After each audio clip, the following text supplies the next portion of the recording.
Hello friends, आज हम vector series में लेकर के आए हैं कुछ और बेहतरीन प्रॉब्लम्स और देखते हैं। पहला क्वेश्चन है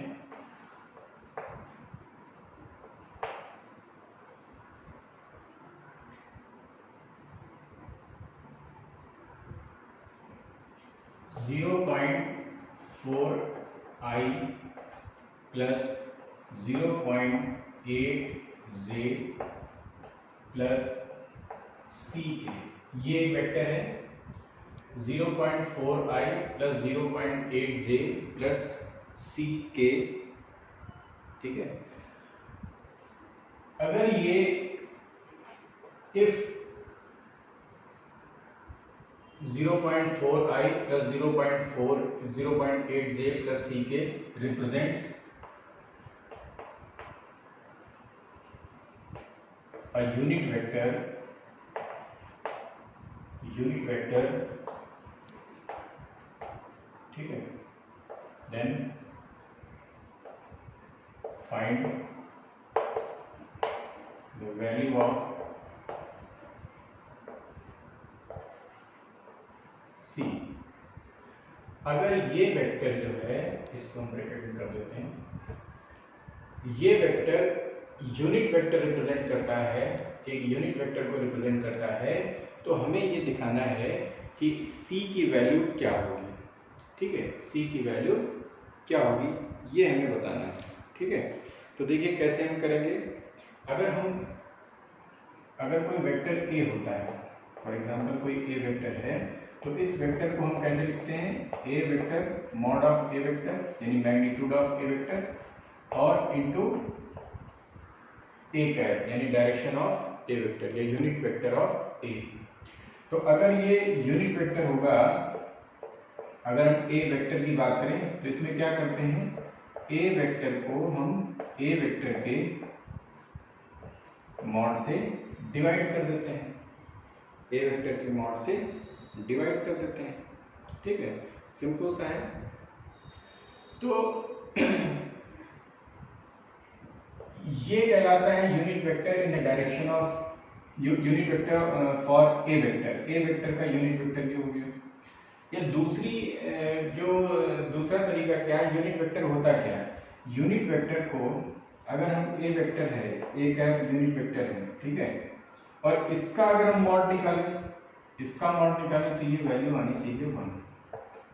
यानी अगर हम ए वेक्टर है और उसका मॉड निकालें तो ये वैल्यू आनी चाहिए, इसकी 1 आनी चाहिए। तो यहाँ देखिए क्या है कि ए वेक्टर जो है, फॉर एग्जांपल ए वेक्टर जो है वह 0.4i प्लस 0.8j प्लस सी के वेक्टर, ये ए वेक्टर है। अगर ए वेक्टर का मॉड हम ले लें और ए वेक्टर का मॉड अगर हम निकालें और इसका मॉड अगर 1 होगा तो ये यूनिट वेक्टर होगा। तो लेफ्ट हैंड साइड में तो हम ये कह सकते हैं कि जो ए वेक्टर का मॉड है, चूंकि ये दिया गया है कि ये यूनिट वेक्टर को रिप्रेजेंट करता है, तो इसका मॉडुलस जो है यानी इसकी जो वैल्यू है, मैग्नीट्यूड है, वो 1 आएगा। और राइट साइड में क्या होगा कि इसका मैग्नीट्यूड निकालें। तो मैग्नीट्यूड क्या होगा इसका, देखिए मैग्नीट्यूड निकालने के लिए क्या करते हैं, 0.4 का स्क्वायर करेंगे प्लस 0.8 का स्क्वायर करेंगे और प्लस सी स्क्वायर करेंगे। ठीक है, तो ये वैल्यू देखिए क्या होगा, ये वैल्यू है 1, क्योंकि दिया है, गिवन है कि ये यूनिट वेक्टर है, तो इसका मॉडुलस क्या होगा, 1 होगा। या इसको ऐसे कह सकते हो, अगर यूनिट वेक्टर है तो a का मॉड जो है वो 1 होगा। ये इसकी पहचान है। ठीक है, तो अब ये देखिए क्या होगा, अंदर अगर हम देखें तो 4 ये हो जाएगा 0.16, ठीक है, और प्लस 0.64 प्लस सी स्क्वायर हो जाएगा। ठीक है, दोनों तरफ स्क्वायर कर दें तो ये 1 हो जाएगा। 1 इज इक्वल टू, इसको ऐड करें तो 80 हो जाएगा, 0.80 हो जाएगा, 80 प्लस सी स्क्वायर हो जाएगा, सी स्क्वायर, सॉरी ये अंडर रूट नहीं लगेगा, अंडर रूट हमने स्क्वायर कर दिया दोनों तरफ। तो इससे अगर हम सी स्क्वायर निकालें तो 1 माइनस 0.80, या इसको कह सकते हैं 0.20 कर लें या 0.2 कर लें। ठीक है, तो सी स्क्वायर इज इक्वल टू आया 0.2, तो सी की वैल्यू जो आएगी, सी की वैल्यू जो आएगी वो क्या जाएगी अंडर रूट 0.2, ये इसकी वैल्यू होगी। यानी कि अगर हम सी की जगह पर ये वैल्यू रख दें तो ये एक यूनिट वेक्टर बन जाएगा। ठीक है, यूनिट वेक्टर बन जाएगा। ठीक, ये क्वेश्चन है, नोट कर लीजिए।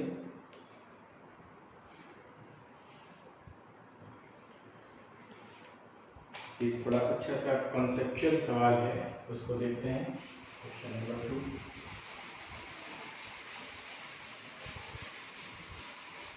आप लोग मेरा चैनल सब्सक्राइब करें। नीचे देखिए लाल रंग के रेड कलर से लिखा होगा सब्सक्राइब का बटन, उसको सब्सक्राइब को दबाएं और बेल आइकॉन को प्रेस करें और ऑल पे जाएं, ताकि हम कोई भी जो लेक्चर डालते हैं इस पर तो आपका नोटिफिकेशन उसको तुरंत पहुंच जाए और ताकि सबसे पहले आप उसको देख सकें।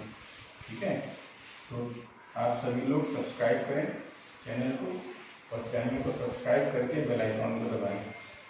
और वीडियो अगर आपको अच्छा लगता है तो लाइक करें, और अगर आपको कुछ कमेंट करना है तो कमेंट भी करें ताकि हम और बेहतर कर सकें, आपके सजेशंस हमें मिल सकें ताकि हम और बेहतर कर सकें। ठीक है, तो क्वेश्चन नोट करिए, how many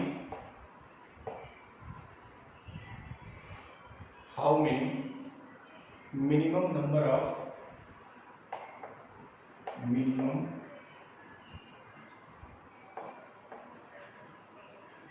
numbers of coplanar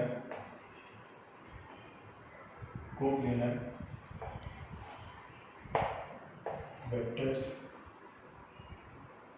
having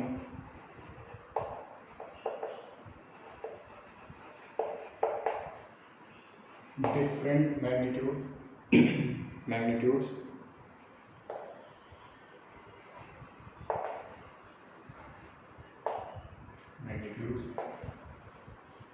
can be added to give zero resultant।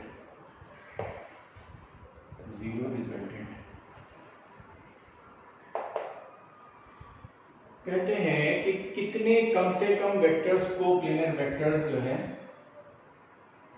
हम ऐड करें, कितने कम से कम को प्लेनर वेक्टर्स ऐड करें कि रिजल्टेंट जीरो हो जाए। ठीक है, रिजल्टेंट जीरो हो जाए यानी कि उसका जो परिमाण आए वो जीरो हो जाए। 3 वेक्टर्स को जोड़ना है, सीधी सी भाषा में 3 वेक्टर्स जोड़ें और परिमाण जीरो हो जाए, वैल्यू उसकी जीरो हो जाए। ठीक है, 3 मान लेते हैं, 3 है 4 है 5 है, जो भी निकालेंगे। कहते हैं कम से कम कितने वेक्टर्स को जोड़ें एक कोप्लेनर वेक्टर जिनके अलग अलग मैग्नीट्यूड है, मैग्नीट्यूड अलग अलग हो सकते हैं, 3 हो 4 हो 5 जो भी वेक्टर्स आप लें, लेकिन उनको जोड़ेंगे तो रिजल्टेंट जीरो हो जाए। ठीक है, तो ये हमें मिनिमम नंबर ऑफ वेक्टर्स निकालने हैं, ठीक है। तो देखिए इस केस में हम क्या करें, पहले हम थोड़ा सा देखते हैं जो हमने लॉ ऑफ ट्रायंगल देखा था। लॉ ऑफ ट्रायंगल में क्या था कि एक वेक्टर मान लीजिए ए वेक्टर है, एक ए वेक्टर है और एक बी वेक्टर है, ये वेक्टर ए है और ये वेक्टर बी है। ठीक है, 2 वेक्टर्स थे और 2 वेक्टर्स थे तो इनको हमने क्या किया कि हेड टेल मेथड होता है कि हेड से टेल को कनेक्ट करते हैं, तो पहले वाले वेक्टर की हेड से दूसरे वाले की टेल को कनेक्ट किया, और क्या करते हैं कि टेल से यानी पहले वाले की जो टेल है वहां से उसको हम दूसरे वाले की हेड को कनेक्ट कर देते हैं, और ये कहलाता है रिजल्टेंट वेक्टर। और ये वेक्टर जो होता है वो ए वेक्टर प्लस बी वेक्टर के बराबर होता है। ठीक है, ये रिजल्टेंट है। इसका थोड़ा फिजिकल सिग्निफिकेंस समझे क्या है कि मान लीजिए एक बॉडी है, ठीक है, इस पर आपने एक फोर्स लगाया ए फोर्स, ठीक है, उसको ए फोर्स मान लेते कोई भी, और एक फोर्स इसके ऊपर आपने इस दिशा में लगाया है, बी फोर्स लगाया है। ठीक है, तो बॉडी क्या होगी, थोड़ा सा आगे बढ़ेगी और थोड़ा सा ऊपर की तरफ लिफ्ट करेगी। यानी क्या हुआ, इन दोनों के प्रभाव के बराबर का एक प्रभाव का वेक्टर हमने लगाया, क्या, आर वेक्टर, जो इनके बीचों बीच में आ रहा है। देखिए ये वेक्टर जो हमने आर वेक्टर है, इन दोनों के बीचों बीच में आएगा, ये आर वेक्टर लगाया। ठीक है, यानी अगर हम चाहें तो ए और बी लगाएं और चाहे केवल हम आर वेक्टर लगाएं तो वही काम होगा, ये वही कार्य होगा, ये वर्क होगा जितना कि ए और बी को लगाने से हो रहा है, उतना ही वर्क होगा केवल आर को लगाने से। ठीक है। अब हम ये चाहते हैं कि ये रिजल्टेंट जीरो हो जाए, यानी कि ये जो है इसकी वैल्यू जीरो हो जाए। तो इसकी वैल्यू जीरो करने के लिए क्या करना पड़ेगा, इस रिजल्टेंट के बराबर एक वेक्टर अगर हम इसके अपोजिट डायरेक्शन में लगा दें, अपोजिट डायरेक्शन में, जिसका मैग्नीट्यूड इसके बराबर होगा, यानी कि -r के बराबर हो, तो क्या होगा कि इन दोनों का जो है रिजल्टेंट जीरो हो जाएगा, यानी इन दोनों को जब हम ऐड करेंगे तो वैल्यू जीरो हो जाएगी। ठीक है, तो इसको ऐसे, इस डायग्राम को इसमें ऐसे समझते हैं कि अब देखिए क्या है कि ये दो फोर्स थे A और B, दो फोर्स थे या दो वेक्टर्स थे, इनका रिजल्टेंट था R। अगर R को हमें जीरो लाना है तो क्या करना पड़ेगा कि ये जो वेक्टर हमने लगाया हुआ है, इस वेक्टर को हम अपोजिट डायरेक्शन में लगा दें, अपोजिट डायरेक्शन में लगा दें। ठीक है, तो चक्रीय क्रम हो जाएगा, साइक्लिक हो जाएगा। तो जब साइक्लिक वेक्टर्स होते हैं तो इनका जो परिणामी होता है, रिजल्टेंट होता है, वो जीरो हो जाता है। यानी कि जो साइक्लिक होंगे वेक्टर, जो आपके साइक्लिक होंगे, यानी एक क्रम में होंगे, ए बी सी, इधर से ये हेड हो गया, हेड से टेल को जोड़ा और इसकी हेड से दूसरे वाले की टेल जोड़ दीजिए रिजल्टेंट की। तो क्या होगा कि ये तीसरा वेक्टर अगर हम सी वेक्टर माने, तो सी वेक्टर को अगर हम सी वेक्टर जो है वो क्या है, एक अपोजिट वेक्टर है, ये नेगेटिव वेक्टर ऑफ नेगेटिव, या हम ऐसे कह लें कि C is equal to -r vector. -r vector अगर हम ऐसे लगा देते हैं तो उस केस में क्या होगा कि इनका परिणामी शून्य हो जाता है, जीरो हो जाता है। ट्रायंगल लॉ कहता है, ट्रायंगल लॉ क्या कहता है कि A और B अगर हैं, एग्जिस्ट करते हैं, तो इनका रिजल्टेंट क्या होगा, इस दिशा में होगा। और अगर A और B एग्जिस्ट नहीं करते, यानी कि इनका रिजल्टेंट अगर जीरो है, तो रिजल्टेंट क्या होगा, इनके अपोजिट डायरेक्शन में होगा। ठीक है, यानी A और B जो है, इनकी वैल्यू को अगर आपको नेग्लेक्ट करना है तो आपको क्या करना पड़ेगा, R की डायरेक्शन में एक वेक्टर लगाना पड़ेगा। यहां पर कहने का तात्पर्य ये हो गया कि तीन वेक्टर्स अगर हों और साइक्लिक में लगे हों इस तरीके से, ठीक है, तो क्या होगा कि इनका रिजल्टेंट जो ये दो वेक्टर्स हों, इन दोनों की कुछ वैल्यू हो सकती है, लेकिन फिर भी क्या होगा कि इनका रिजल्टेंट जो होगा वो जीरो आएगा। ठीक है, तो how many minimum number of coplanar vectors having different magnitudes can be added to give zero resultant. तो जीरो रिजल्टेंट तब देंगे जब हम तीन वेक्टर्स को हम ऐड करें, तीन वेक्टर्स को साइक्लिक जो है ऑर्डर में इसको हम ऐड करें, साइक्लिक ऑर्डर में अगर ऐड कर दें तो क्या होगा कि ये रिजल्टेंट जीरो दे देगा। ठीक है, चलिए नोट कर लीजिए, दूसरा क्वेश्चन करते हैं। तो हम कहेंगे there will be three vectors,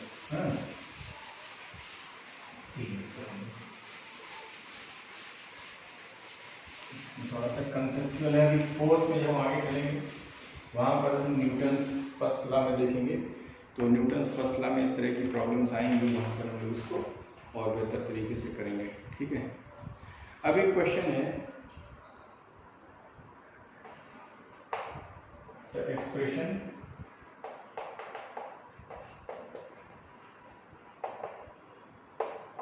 one upon root two I cap plus one upon root two j cap.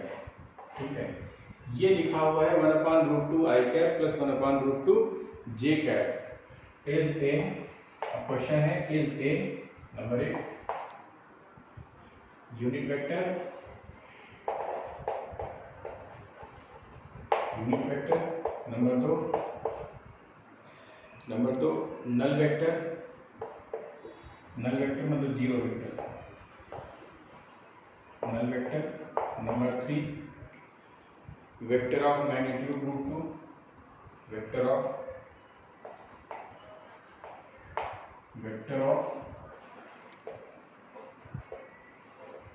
Magnitude root to, और चौथा है स्केलर। चलिए लास्ट से चलते हैं। अब इसमें ये हमें बताना है कि जो एक्सप्रेशन लिखा हुआ है, ये आपको एक कहीं पर आपको दिखाया गया कि वन अपॉन रूट टू आई cap plus one upon root two j cap, ये क्या है ना, ये क्या रिप्रेजेंट करता है, ये आपको बताना है। तो क्या ये स्केलर है, क्या ये वेक्टर है जिसका मैग्नीट्यूड रूट टू है, क्या ये नल वेक्टर है या एक यूनिट वेक्टर है। तो चलिए पहले हम फोर्थ नंबर से चलते हैं। क्या ये स्केलर है, नहीं, क्योंकि आई और जे के क्रम में ये रिप्रेजेंट किया गया है, यूनिट वेक्टर्स के फॉर्म में रिप्रेजेंट किया गया है। आई और जे यूनिट वेक्टर्स हैं, एक्स डायरेक्शन का, वाई डायरेक्शन का। तो तो ये स्केलर तो नहीं है, तो पहला जो आपका ये ऑप्शन है तो गलत हो गया, ठीक है। यानी स्केलर नहीं, एक वेक्टर है, ये तो आपको कंफर्म है कि ये वेक्टर है, ठीक है। दूसरी बात है वेक्टर ऑफ मैग्नीट्यूड √2, क्या इसका मैग्नीट्यूड √2 है, चेक कर लेते हैं। तो ये मान लीजिए ये ए वेक्टर है, तो a vector is equal to है 1/√2i प्लस 1/√2j, ठीक है। तो इसका यूनिट वेक्टर, इसका हम मैग्नीट्यूड निकालें, तो मैग्नीट्यूड देखिए कितना होगा, √1/√2 का स्क्वायर प्लस 1/√2 का स्क्वायर, ठीक है। कैसे किया कि अगर ax i cap plus ay j cap, अगर ये ए वेक्टर होता है तो ए वेक्टर का मैग्नीट्यूड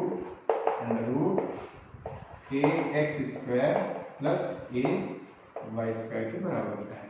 तो ये वैल्यू रखें इसमें, तो स्क्वायर करेंगे तो देखिए 1/√2 है तो 1/2 हो जाएगा, 1/2 हो गया प्लस 1/2 हो गया, तो ये 1 हो जाएगा, तो √1 इज इक्वल टू 1, ठीक है।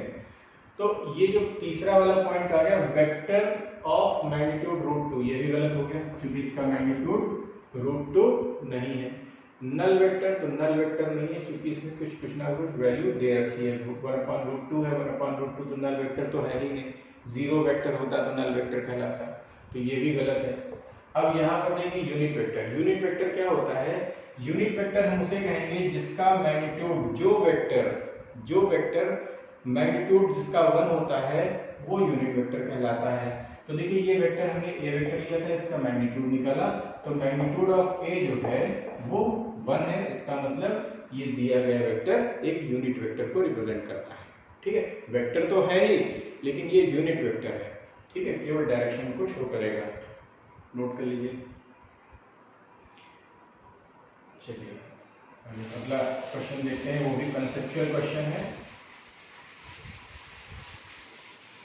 हालांकि शायद हमने इसका एक पार्ट कल निकाला भी था अगले पिछले लेक्चर में, और भी हमारे जो वेक्टर्स के लेक्चर्स हैं उनको आप वॉच करने के लिए वेक्टर्स 0, 1, 0, 2, 0, 3, 0, 4, 0, 5, 0, 6, 0, 8 तक आ चुके हैं, 0, 9 लेक्चर है, तो आप उसमें vector dot product, cross product, ठीक है, एडिशन, सब्ट्रैक्शन, ये सारी चीज़ें हम पहले लेक्चर्स में बता चुके हैं, कुछ न्यूमेरिकल्स भी लगाए गए हैं 2-3 लेक्चर्स, तो आप वॉच कर सकते हैं, जाइए आप टाइप करिए उस पर यूट्यूब चैनल पे, और physics channel dash Manish Kumar, और आपको ये वेक्टर्स के लेक्चर्स मिल जाएंगे।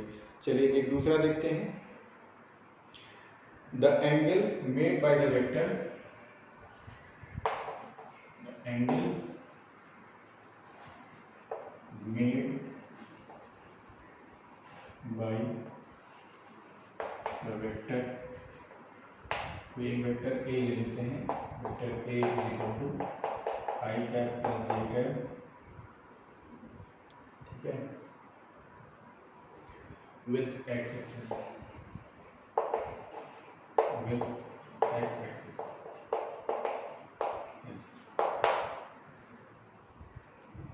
कहते हैं वेक्टर ए यानी i प्लस जे का एक्स एक्सिस के साथ कितना एंगल बनाता है, ये हमें निकालना है।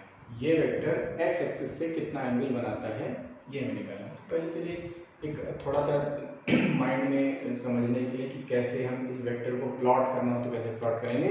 तो अगर मान लीजिए 2 डायमेंशन की बात करते हैं, 2 डायमेंशन की बात करते हैं, ये एक्स एक्सिस है और ये वाई एक्सिस है, ये 0 पॉइंट है, ओरिजिन है, और इस दिशा में जो इसका यूनिट वेक्टर है वो आई कैप है, और इस दिशा में जो यूनिट वेक्टर है वो जे कैप है। इधर स्केल मान लीजिए 1, 2, 3 इस तरीके से स्केल मान लीजिए, इधर भी 1, 2, 3 इस तरीके से स्केल मान लीजिए।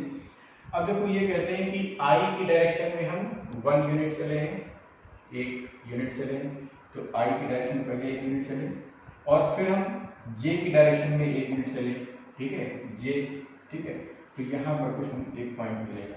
अब ये जो वेक्टर होगा, ये वेक्टर जो होगा, ये वेक्टर ये ए वेक्टर, ठीक है, क्योंकि इसके कोऑर्डिनेट क्या है 1, 1 है, कोऑर्डिनेट इसके क्या है 1, 1 है, या ए वेक्टर क्या है आई प्लस जे। तो इस प्रकार से हम इसको वेक्टर को लिख सकते हैं। अब ये पूछा गया है ये वेक्टर ये एक्स एक्सिस से कितना एंगल बनाता है, थीटा कितना बनाता है, ठीक है। तो इस थीटा के लिए देखिए आपके पास एक फॉर्मूला था, अगर ए वेक्टर है, अगर कोई ए वेक्टर होता है और ये ए एक्स आई प्लस ए वाई जे अगर है तो एक्स एक्सिस के साथ में ये वेक्टर थीटा एंगल बनाएगा, तो tan थीटा हो जाएगा ए वाई अपॉन ए एक्स। देखिए ये जो इसको अगर हम थोड़ा सा बड़ा करके ऐसे बनाए, ये ऐसे बनाएगा, ये ए वेक्टर है, तो ये वाला जो पोर्शन है ये ए एक्स हो गया, ये ए एक्स हो गया, ए एक्स वेक्टर कह लो, इसका मैग्नीट्यूड ए एक्स हो गया, मैग्नीट्यूड इसका ए एक्स है यहाँ तक का, और ये वाला जो मैग्नीट्यूड है ये ए वाई के बराबर है। तो ये अगर थीटा है तो लंब बटे आधार in tan theta time y upon a y upon a x हो जाएगा। तो इस तरीके से हम इसको ऐसे निकालते हैं, ठीक है। तो आइए यहाँ देखते हैं कि यहाँ पर क्या होगा, tan theta is equal to हो जाएगा 1/1, क्योंकि इसका मल्टीप्लायर कितना है 1 है, इसका मल्टीप्लायर 1 है, तो ये हो जाएगा 1। अच्छा 1 क्या होता है, tan 45 को 1 कहते हैं, ठीक है। तो थीटा इज इक्वल टू हो जाएगा 45 डिग्री, थीटा हो जाएगा 45 डिग्री, 45 डिग्री का कोण बनेगा, ठीक है। चलिए एक अगला क्वेश्चन है कि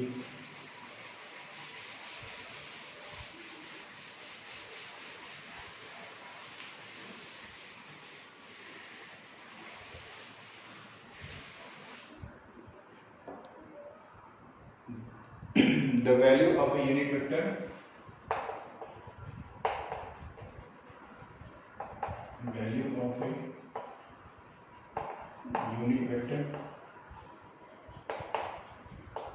in the direction of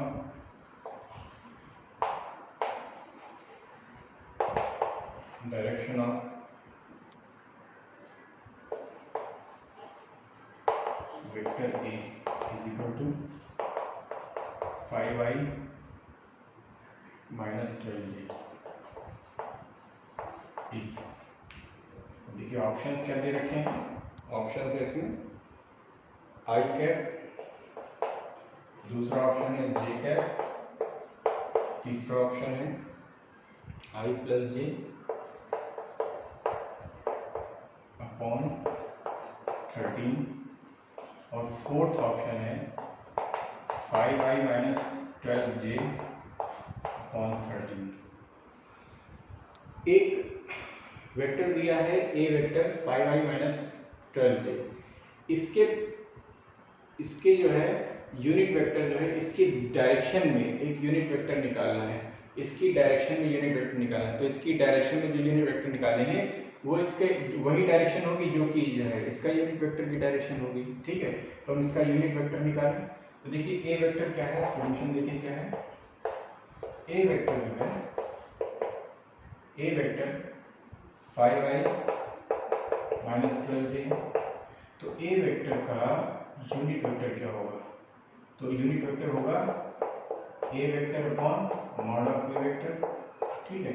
यानी हमें क्या करना है, सबसे पहले हमें मैग्नीट्यूड निकालना है ए वेक्टर का, तो इसका मैग्नीट्यूड निकालेंगे तो क्या हो जाएगा 5 का स्क्वायर हो जाएगा और प्लस माइनस 12 का स्क्वायर हो जाएगा, तो 5 का स्क्वायर कितना हो गया 25 हो गया और 12 का स्क्वायर क्या हो गया 144 हो गया, ये क्या हो जाएगा 169 हो जाएगा, यानी कि ये 13, ठीक है, अंडर रूट ऑफ 169 को 13। तो अब हम देखो एक यूनिट वेक्टर की बात करें तो इसका यूनिट वेक्टर क्या होगा, unit vector is equal to हो जाएगा, पहले तो हम ऊपर वेक्टर लिखें आई कैप माइनस 12j अपॉन 13, ठीक है। तो ये आंसर हो गया, यानी कि ये वाला ऑप्शन सही है, ये वाला ऑप्शन सही है, नोट कर लें।